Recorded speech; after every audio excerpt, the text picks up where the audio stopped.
paz do Senhor, amados. Glória a Deus. Vamos nos preparar para esse momento de palavra, de oração. Que os irmãos possam se achegar, descansar o coração, deixar que a palavra de Deus, através do Espírito Santo, fale dentro de você. Feche teus olhos, mas abra o teu coração. Querido Pai amado da nossa alma, é com muita alegria no coração que estamos aqui reunidos, Senhor, como igreja, como corpo de Cristo, lavados no sangue do Cordeiro, transformados em nova criação, para buscar a Tua face, para ouvir a Tua palavra, para derramar nosso coração diante de Ti através da oração, para buscar entender a Tua vontade e manifestá-la ao mundo. Senhor, que nessa noite a Tua presença seja poderosa em nossos corações, que cada vida aqui, Senhor, seja próspera naquilo que veio buscar, e que ninguém saia vazio da Tua presença, Pai. Obrigado por tudo, amado das nossas almas. Eu te glorifico em nome de Cristo Jesus. Diga amém. Amém. Diga glória a Deus, amado. Podeis assentar, queridos. Vamos abrir a palavra de Deus na carta de Paulo aos Gálatas. Carta do apóstolo Paulo aos Gálatas, capítulo de número 5, do verso 16 a seguir.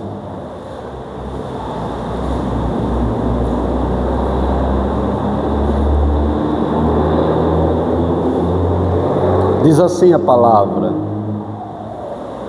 digo, porém, andai em espírito, e não cumprireis a concupiscência da carne, porque a carne cobiça contra o espírito, e o espírito contra a carne, e estes opõem-se um ao outro, para que não façais o que quereis.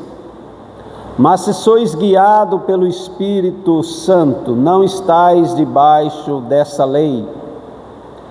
Porque as obras da carne são conhecidas, as quais são adultério, prostituição, impureza, lascívia, idolatria, feitiçaria, inimizades, porfias, emulações, iras, pelejas, dissensões, heresias, invejas, homicídios, bebedices, glutonarias e coisas semelhantes a estas, acerca das quais vos declaro, como já antes vos disse, que os que cometem tais coisas não herdarão o reino de Deus.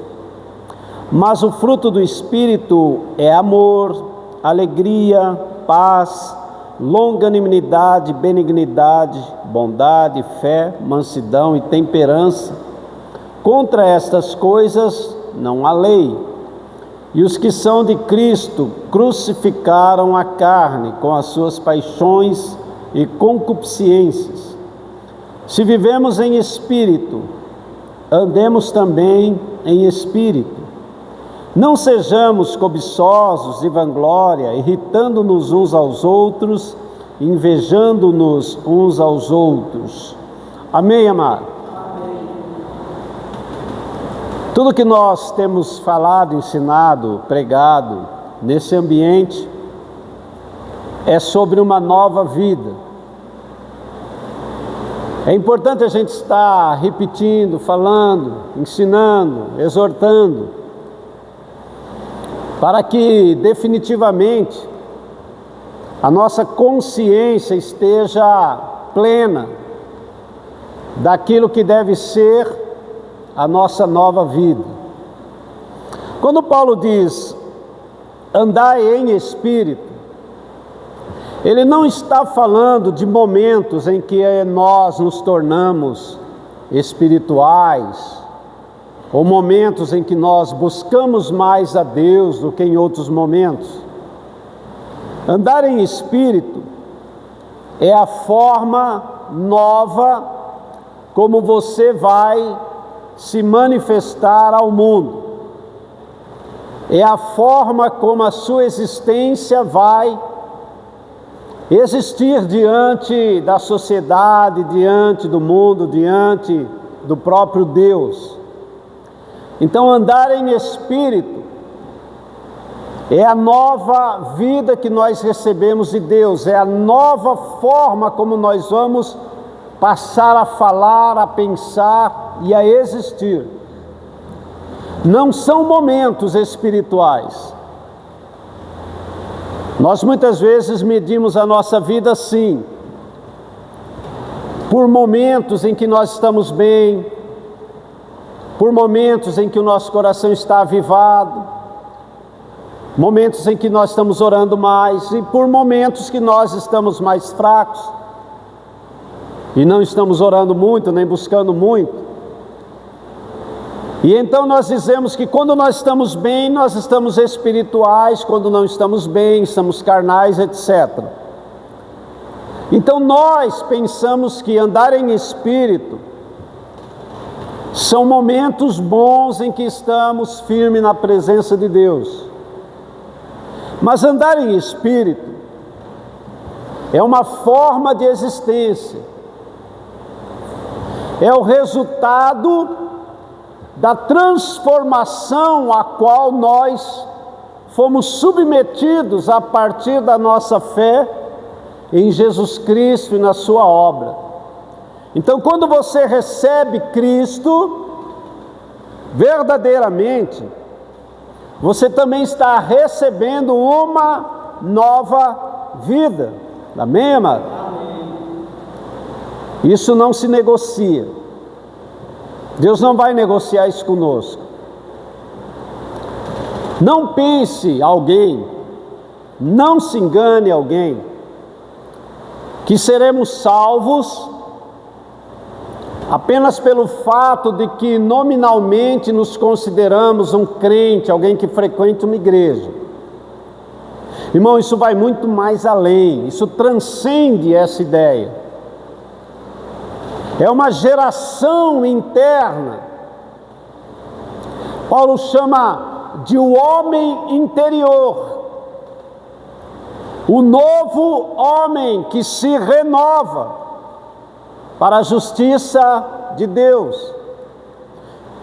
A Bíblia está falando de um novo recomeço, de uma nova forma de viver. Então, andar em espírito é viver a nova vida que Deus nos deu através de Jesus Cristo. Amém, querido? Amém. Isso precisa ser real. Nós precisamos entender isso. Olhe para dentro de você e responda para você mesmo: como é que você vive? Como é a manifestação da tua vida? Quem é você? Como Deus te vê? Como o mundo te vê? Irmão, isso é importantíssimo, porque nós estamos lidando com salvação eterna versus perdição eterna. Nós estamos diante da possibilidade de entrarmos no reino de Deus ou sermos lançados num lugar de sofrimento eterno.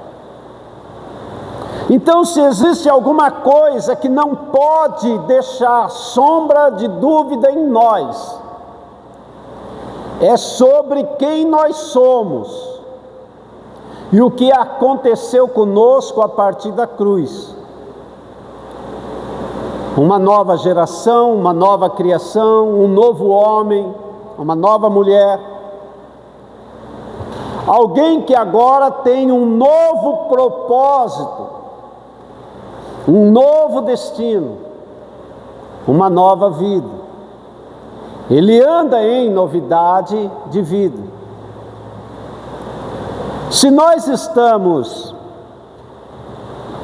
tentando controlar isso, vivendo ora bem, ora mal, ora buscando a Deus, ora nem pensando em Deus, ora estamos fervorosos no Espírito, desejosos de orar, de buscar, de ler, ora nós não estamos mais sentindo isso no coração, não estamos buscando, não estamos desejando.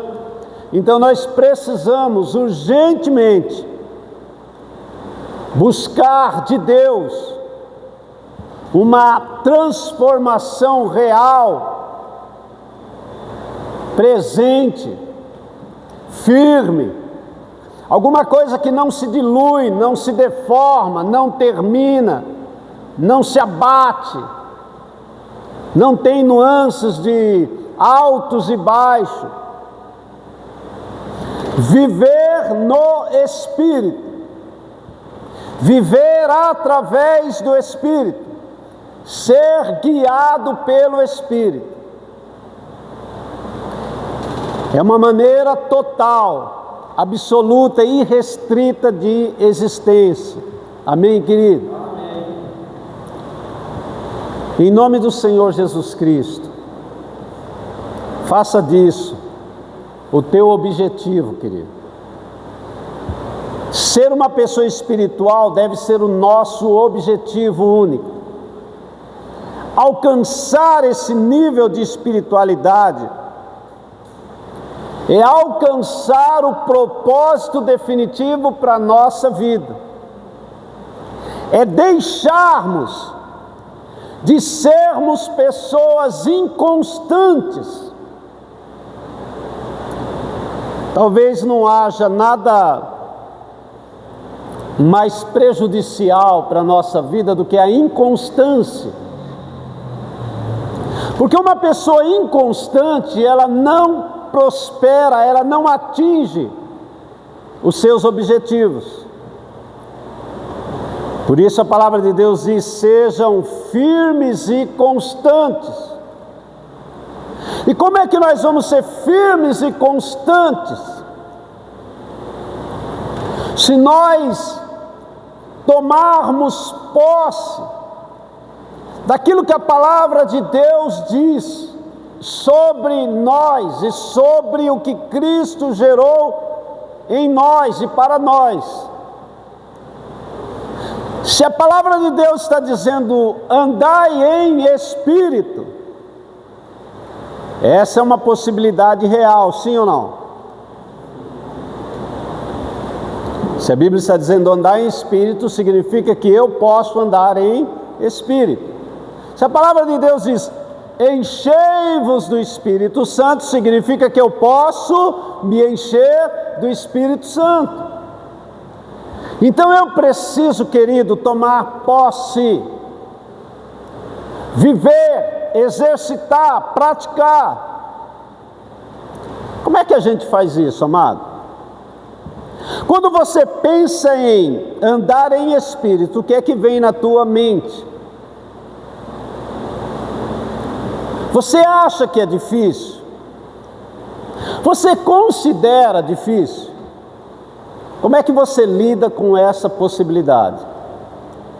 Andar em espírito é o exercício da nossa vida de que toda a forma como nós vamos se mover, falar, pensar, deve ser dirigida pelo Espírito Santo.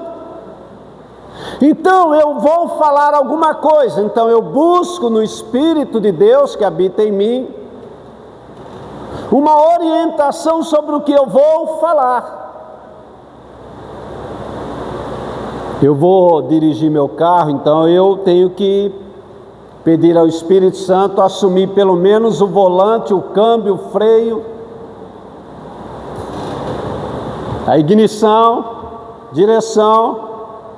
A gente vai só acompanhando, mas o Espírito Santo, ele está em nós. Primeiro, porque nós somos incapazes de dirigir nossos próprios passos. Sabia disso, sim ou não?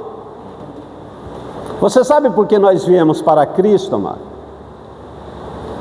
Porque nós quebramos, fomos à bancarrota, falimos.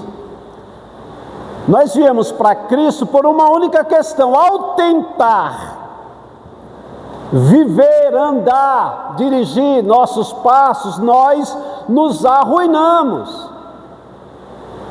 E então nós encontramos em Cristo um recomeço, mas também encontramos em Cristo uma direção. Então Ele coloca o Espírito Santo porque Ele sabe que nós não somos capazes. Então o Espírito Santo vem em mim, vem em você, para nos dirigir, para falar por nós. Jesus chega a dizer assim para os discípulos: quando vocês estiverem diante de autoridades, de situações complexas, não tentem formar palavras, não tente dizer nada, deixa que o Espírito Santo que habita em vós vai falar por vocês. Amém, querido? Amém. Sabe o nosso problema? É que a gente tem pressa, né? Então surge uma situação, antes do Espírito Santo tomar a rédea da situação, nós já falamos, já agimos, e depois nós vamos descobrir que as nossas ações e palavras não foram boas, não geraram vida, não geraram fruto, não geraram alegria, porque nós nos precipitamos na nossa fala, no nosso andar, no nosso pensar e agir. Então andar em espírito, primeiro, é uma possibilidade real. Segundo, é a ação do Espírito Santo nos guiando. É a forma como nós finalmente vamos existir. De verdade. Os irmãos sabem que a nossa vida foi uma mentira, né? Uma mentira, um erro. Então nós encontramos Cristo, Ele nos redirecionou, Ele propositou a nossa vida, Ele gerou uma nova vida, colocou o Espírito Santo, falou: agora você está pronto. Agora você pode até falar, andar, pensar, porque alguém vai guiar você. E Ele vai guiar você em toda verdade. Aí nós conseguimos agora a viver, prosperar, vencer, ser uma bênção. Você sabia que se o Espírito Santo não guiar a gente, a nossa vida, em vez de ser uma bênção, vai ser uma maldição, amado? Você sabia que se o Espírito Santo não nos guiar, a minha vida para vocês, ela não vai surtir efeito nenhum, ela não vai gerar em vocês nada. Então vocês só vão receber alguma coisa da minha vida se a minha vida estiver sendo guiada pelo Espírito Santo. Amém, querido? E aí, amado, é o princípio de todo relacionamento. Você já imaginou um casal dirigido pelo Espírito Santo? O marido fala pelo Espírito, a mulher pelo Espírito ouve, pelo Espírito fala. Irmão, não tem como Satanás nem chegar perto. Não tem como. Você já imaginou um lar sendo dirigido pelo Espírito Santo? Então nós vemos no transcurso da nossa vida quantas coisas ruins acontecem, quantas coisas são geradas que depois vão se tornar peso na nossa vida. Por quê? Porque o Espírito Santo não teve tempo hábil para nos guiar, nos dirigir, porque nós nos precipitamos. É assim que funciona a vida. Então, quando esse texto diz: digo, porém, andai em espírito, para que você não cumpra o desejo da tua carne, porque a tua carne tem desejos, e os desejos da tua carne são maus. Os desejos da nossa carne, amados, são corruptos, são tenebrosos. Na nossa carne não habita bem algum. Então tudo que é gerado na carne é maligno. E se nós não formos guiados pelo Espírito Santo, logo nós estamos sendo guiados pela nossa carne. E aí o apóstolo traz aqui uma lista terrível de desejos da carne. Olha o que está na nossa carne, amado: adultério, prostituição, impureza, lascívia, idolatria, feitiçaria, inimizade, porfias, emulações, iras, pelejas, dissensões, heresias, inveja, homicídio, bebedice, glutonaria. Olha só, isso tudo está na carne do homem. E Paulo disse: e os que cometem tais coisas não o que, amado? Não herdarão o reino de Deus. É sério, sim ou não? Mais ou menos? Bom, se você não herdar o reino de Deus, o que é que você acha que você vai herdar, amado?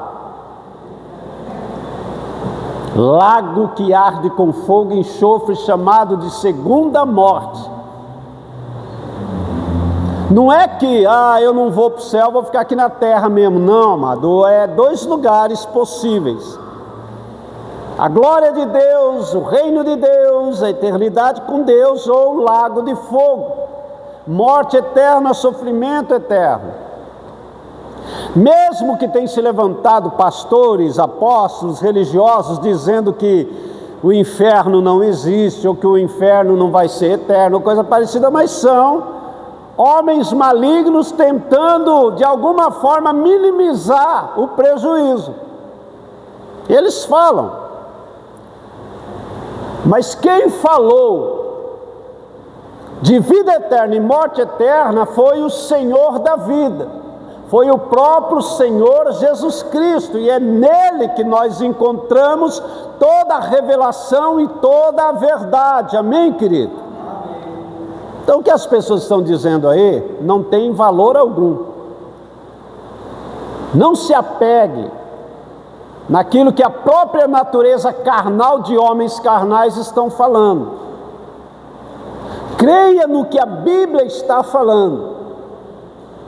Então veja, Paulo está dizendo que na nossa carne, na carne de qualquer homem, de qualquer mulher, crente, descrente, não importa, na natureza carnal existe essa gama terrível de pecados hediondos: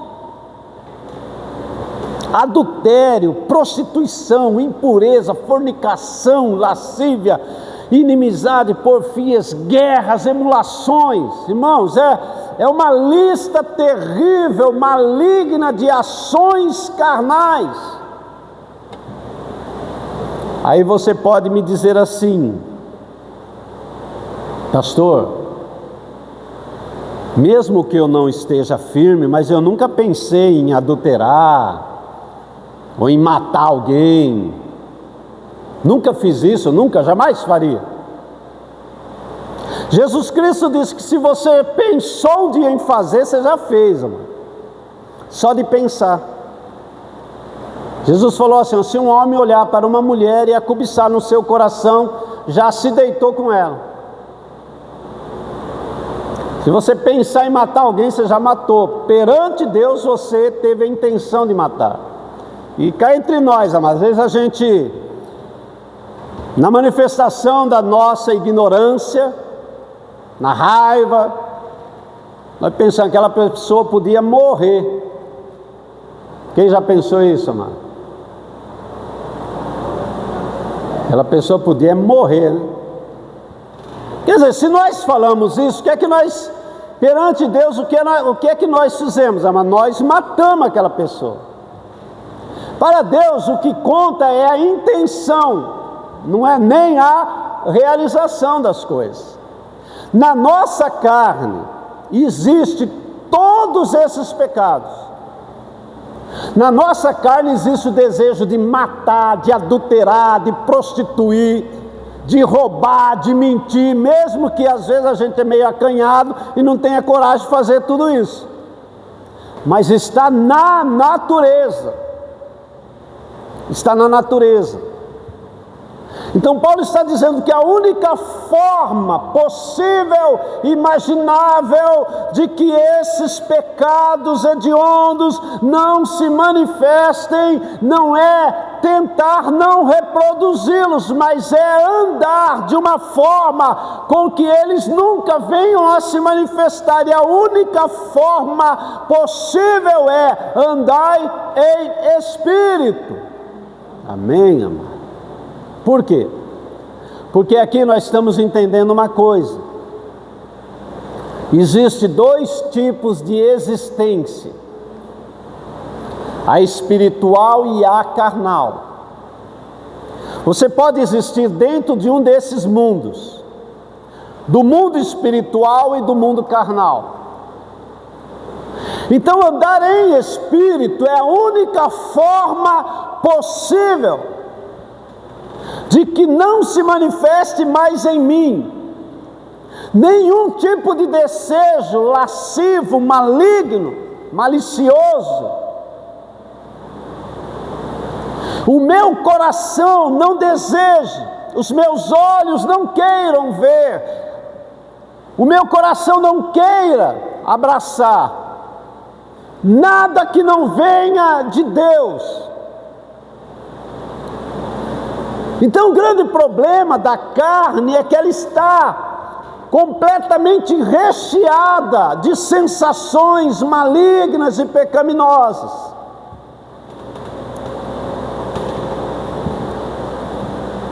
Então a única forma possível é andar em espírito, ou seja, o Espírito Santo vem habitar em mim, e eu entrego ao Espírito Santo a chave da minha vida. Eu entrego a condução da minha vida, eu entrego a direção da minha vida para Ele. Dirija-me, ó Espírito Santo, eu sou teu.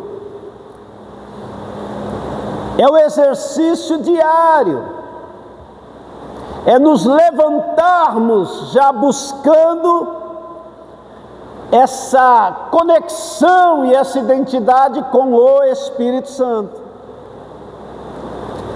Amém? Amém. Glória a Deus. Até a forma como nós estamos ouvindo isso pode revelar quem nós somos, querido. No meu espírito, eu recebo essa palavra com a maior alegria possível. Na minha carne, eu recebo com certa reserva, com alguma dor, com alguma agonia. Até aí eu consigo identificar quem eu sou. Então vamos pensar nisso. Se só existe e não existe uma terceira opção, só existem duas opções possíveis e imagináveis: andar em espírito ou andar na carne. E na carne nós vimos aqui o nível da malignidade que existe. Basta a gente assistir um pouco um jornal, um telejornal, e a gente vai descobrir o que é a malignidade da carne. O camarada parou com o carro para estacionar, o outro já vinha tentando estacionar também. Houve uma discussão, o camarada veio e deu 2 tiros no camarada por causa de uma vaga de estacionamento. Então nós vemos o nível da gravidade que é a natureza carnal. esse monte de assassinato, esse monte de destruição, esse monte de prostituição, de adultério, de fornicação, é que eles estão simplesmente desempenhando as suas habilidades carnais. Mas veja, nós viemos para Cristo, mas essas coisas, elas ainda pertencem a uma natureza que em nós deve estar mortificada, mas não está extinta. É diferente entender isso. Extinção de mortificação. Mortificação é quando você agora permite que o Espírito Santo se mova em você e você se dedica, você exercita o viver no Espírito, o adorar, o louvar, o orar, o ler a palavra, o buscar a presença de Deus, e você exercita não permitir que a tua carne se manifeste. Então você mortificou, mas você não extinguiu. E no dia que nós paramos de buscar, no dia que deixamos de que o Espírito Santo nos guie, você vai perceber que aquilo estava ali. E de repente vai se manifestar de novo. Então você vê o crente cheio do Espírito Santo servindo ao Senhor e de repente ele cai, e quando ele cai, a primeira coisa que ele faz é voltar para o pecado. Por que que um crente que já foi cheio do Espírito Santo, homem e mulher de oração, que amava a Deus, que amava servir ao Senhor, de repente cai, aí ela volta todas aquelas práticas de pecado de novo? Por quê? Porque a sua carne estava mortificada pelo fato dela estar vivendo no Espírito, mas não estava extinta. Estava mortificada, mas não estava extinta. E quando ela parou de permitir que o Espírito se movesse nela, ela vai enfraquecendo e o Espírito Santo vai deixando de orientar, guiar, produzir vida dentro dela. Automaticamente aquela carne que estava mortificada, estava controlada, ela vai assumindo novamente posição diante de você, e de repente você permite-se ser guiado pela sua carne, e aí a sua carne vai te guiar em todas essas modalidades pecaminosas.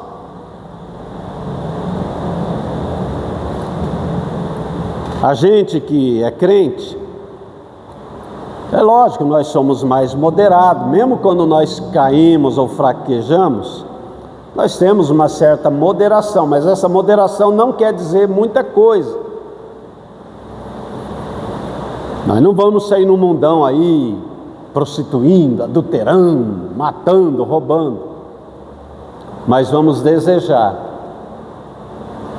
e vamos voltar a querer, e vamos nos envolver em ambientes pecaminosos. Então, para Deus, pensar em fazer e fazer tem o mesmo peso. Entenda isso. Pensar em fazer e fazer para Deus é a mesma coisa, porque é apenas a manifestação de um estado de vida. É a manifestação de uma carne que estava mortificada, mas agora volta a assumir o controle. Então, se nós só temos um caminho, querido, por que que nós temos dificuldade em tomar uma decisão? Por que cada um de nós não pensa assim? A partir de agora, eu vou andar em espírito. A partir de agora, eu vou deixar o Espírito Santo falar ao invés de eu falar. Em qualquer situação, eu vou orar no meu coração e dizer: Espírito Santo, fale por mim, haja na minha vida, me guia, para que tudo que eu fizer seja dirigido por Ti e seja para a glória do meu Pai. Amém, amado? Então nós identificamos aquilo que Paulo chama de as obras da carne. O que é que a carne tem e o que é que ela gosta, versus o fruto do Espírito. Aí Paulo diz: mas o fruto do Espírito, ou seja, aquilo que o Espírito quer produzir em você e através de você. Amém, amado? O que é que o Espírito quer produzir em você e através de você?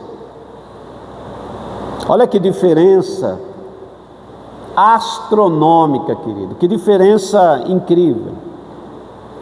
Enquanto a obra da carne são essas ações malignas, o fruto do Espírito é amor, alegria, paz, longanimidade, benignidade, bondade, fé, mansidão e temperança. Amém, querido? Amém. Veja, enquanto a carne quer me levar a um nível de vida maligno, pecaminoso, sujo, inimigo de Deus, o Espírito quer me levar a um nível de vida que agrada a Deus, que toca em Deus, que é agradável a Deus, que é o prazer de Deus. Olha que coisa! E eu só tenho que escolher, eu só tenho que tomar uma decisão, eu só tenho que me posicionar. Amém, amado? Se eu perguntar aqui, quem quer se posicionar hoje e andar em espírito, todo mundo vai levantar a mão. Mas, irmãos, a maioria de nós vai levantar a mão, mas quando nós saímos daquela porta, parece que a carne vai nos dominar e nós vamos voltar a fazer um monte de coisa das quais nós vamos nos arrepender. Não é assim que funciona? É inacreditável. Eu não sei quando que nós vamos tomar essa decisão. Tomara que não seja tarde demais. A Bíblia diz assim: se hoje ouvirdes a voz do Espírito Santo, não... O que é que nós não podemos fazer, amado? Endurecer o coração. O que era endurecer o coração? É se fechar para aquilo que é a vontade de Deus. É não querer, simplesmente eu não quero, eu sou assim mesmo. Pastor, ó, eu tenho a minha natureza e de vez em quando eu fico nervoso mesmo, de vez em quando eu falo umas coisas aí, mas depois eu peço perdão, mas eu estou na igreja e... Irmão, nós não estamos falando de comportamento, nós estamos falando de natureza. Questões comportamentais, elas não vão reger a nossa vida. Aqui é uma questão de natureza. Qual é a natureza que me governa? Se é a carne, toda essa obra da carne está em mim. Se é o Espírito, todo o fruto do Espírito está em mim. Amém, querido? Amém. Tudo. Então o Espírito Santo, ele gera em mim amor. O perfeito amor de Deus. O amor incircunstancial. Um amor pleno. Por Deus acima de tudo, e pelo meu próximo como a mim mesmo. Então veja o que o Espírito faz em mim: gera amor, gera alegria. Algum tempo atrás nós pregamos sobre alegria. Alguém lembra disso, sim ou não? Quando? Quando é que nós pregamos sobre isso? É que faz muito tempo, né, amado? Você não vai lembrar. Domingo, né? Puxa vida, faz um século, né, amado? Foi domingo. Falamos sobre a alegria, que nós temos que ter alegria, e a nossa alegria não depende de nenhuma circunstância, porque ela é gerada pelo Espírito Santo. Então veja, amor. Olha o que o Espírito Santo faz em mim e em você, em nós. Gera amor, alegria, paz, longanimidade, benignidade e bondade, fé, mansidão, domínio próprio. A capacidade de se autodominar, ou ser dominado através do Espírito Santo, de não fazer, pensar ou falar nada que não seja pelo Espírito Santo. A capacidade de agir com a mente de Cristo. É interessante a gente se descobrir dentro daquilo que nós estamos ouvindo e entender uma coisa: quando eu estou ouvindo uma palavra como essa, o que é que está passando dentro de mim, amado? Ah, pastor, eu não gosto muito dessas palavras. Eu gosto mais daquelas mensagens sobre a viúva de Naim, o cego de Jericó, tanque de Betesda. A gente gosta daquelas mensagens que fala de um monte de gente, mas não toca na gente, né? Não é verdade, mano? Sabe aquelas mensagens que parecem estar longe de nós? O cego de Jericó, nem sei onde ele morava, não é no meu bairro, não é perto de mim, então está lá longe. É Jesus lá longe, perto do cego de Jericó lá longe, está todo mundo lá longe de mim. É uma mensagem gostosa que está lá longe, não vai nem chegar perto de mim. Quando eu era mais jovem, bastante tempo atrás, eu estava na igreja, eu gostava só de mensagem desse tipo. Quando eu via mensagem assim que ia chegar muito perto de mim, eu falava: eu não gosto, não é o que eu quero ouvir. Por quê? Eu gostava da carne. Irmãos, eu tinha um problema comigo. Eu amava Deus, eu não conseguia me ver longe da igreja, mas não conseguia me ver longe do mundo, do pecado, da bebida, da prostituição. Fazia um monte de coisa, me arrependia, voltava para Deus, e de Deus eu voltava para o pecado.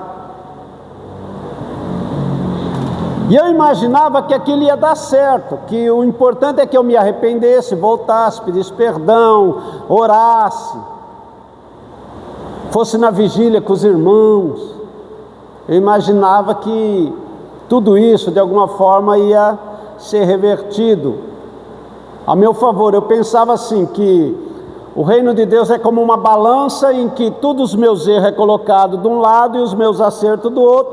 Então, se eu fizer bastante acerto, de repente eu faço pesar mais os meus acertos e acabo entrando no céu, porque fiz mais coisas boas do que coisas ruins. Você já pensou assim, mano?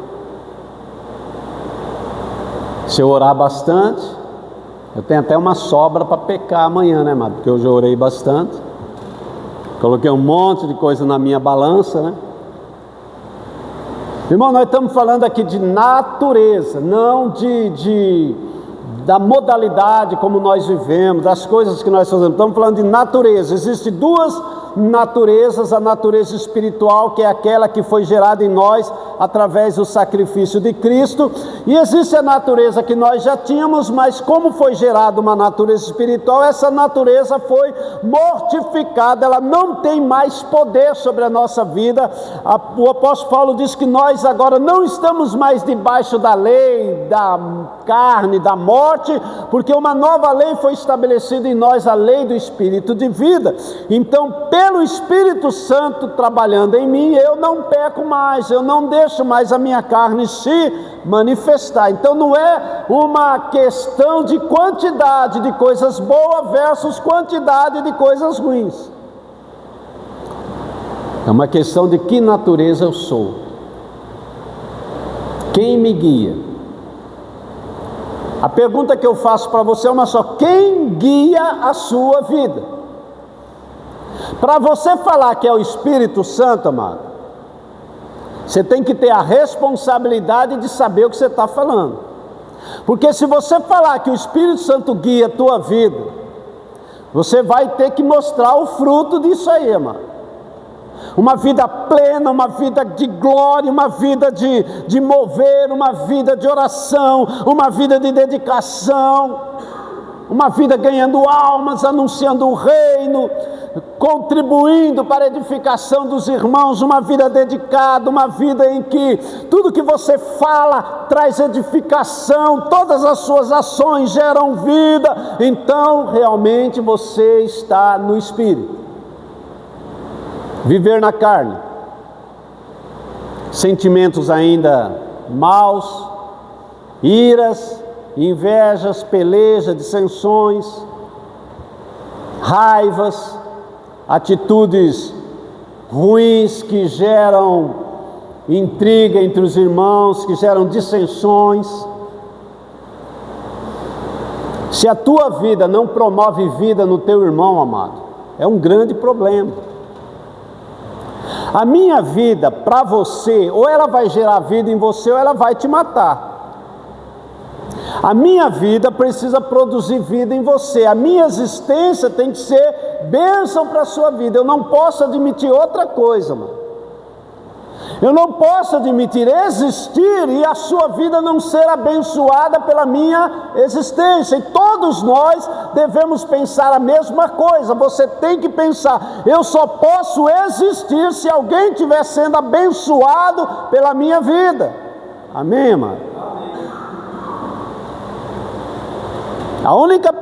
O único ser que deveria querer que você morresse é Satanás. É ruim quando alguém está pensando: se esse camarada morrer vai ser uma glória, né? Vai dar sossego, vai parar de atrapalhar a vida dos outros. E existe muita gente assim, amado, que se morrer é uma benção. Para de atrapalhar, pelo menos, para de gerar problema. E você já parou para pensar, alguém existir dessa forma? A sua vida não gera vida. A sua vida não promove edificação, a sua vida, ela não produz bênção e transformação em outras vidas. Talvez seja a forma mais inútil de existir, nem deveria existir. Então veja, o Espírito Santo gera em mim amor, alegria, paz, longanimidade, benignidade, bondade, fé, mansidão, temperança. Jesus Cristo disse assim: aprendei de mim, que sou manso e humilde de coração, e vocês encontrarão o que, amado? Descanso para as vossas almas, porque vocês estarão no Espírito. E Paulo diz que contra essas coisas, que coisas? Contra essas coisas do Espírito não há lei. E os que são de Cristo já crucificaram a sua carne com as suas paixões e concupiscências.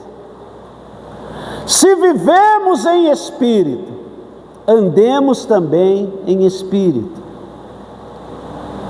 Então, nessa noite, na sua oração, converse com o Pai, converse com Deus, converse com o Espírito Santo, converse com Jesus Cristo. Seja honesto, seja sincero, acerte a sua vida hoje, porque talvez nós não tenhamos mais tempo. Quantas pessoas hoje passaram para a eternidade sem ter a oportunidade de colocar a sua vida em ordem? Você já parou para sentir a sensação que deve ser morrer e descobrir que você não está salvo, que não há luz depois, que você não está sendo levado pelos anjos para a presença de Deus? A sensação horrível de trevas e de morte eterna é algo que você tem que pensar, mano. Se eu morrer agora, o que é que eu vou ver um segundo depois? A luz, a presença, a glória, ou a escuridão e as trevas? Quando você lê aquela parábola do rico e Lázaro, e eu creio que Cristo deixou essa parábola para trazer uma revelação profunda de como as coisas vão acontecer depois da nossa morte. Então conta a história de um homem que nunca se preocupou com o depois, com Deus, com a sua vida espiritual. Ele nunca se preocupou com isso. Ele viveu regaladamente, alegremente, festivamente, até o dia que ele morreu. E ele descobriu que ele estava num lugar de tormento eterno. E lá naquele lugar de tormento, ele quis acordar, ele quis se despertar, ele quis prover alguma possibilidade ainda de salvação. Clamou, chorou, pediu, desejou. Falou até em evangelismo, entregar folheto, anunciar o reino. Quer dizer, o camarada despertou na hora errada, acordou na hora errada, desejou na hora errada. Hebreus 9:27 diz que ao homem está ordenado morrer uma vez, vindo depois o juízo. Cessa-se todas as possibilidades. Nenhum de nós, em sã consciência, pode declarar que viveremos o amanhã. Mas todos nós estamos aqui, todos nós podemos tomar uma decisão. Oração é o momento em que você vai falar com o seu Pai. A oração é tão importante, é tão poderosa, que você vê na convivência de Jesus com os seus discípulos. Você nunca ouviu os discípulos dizerem assim: Mestre, ensina-nos a expulsar demônio.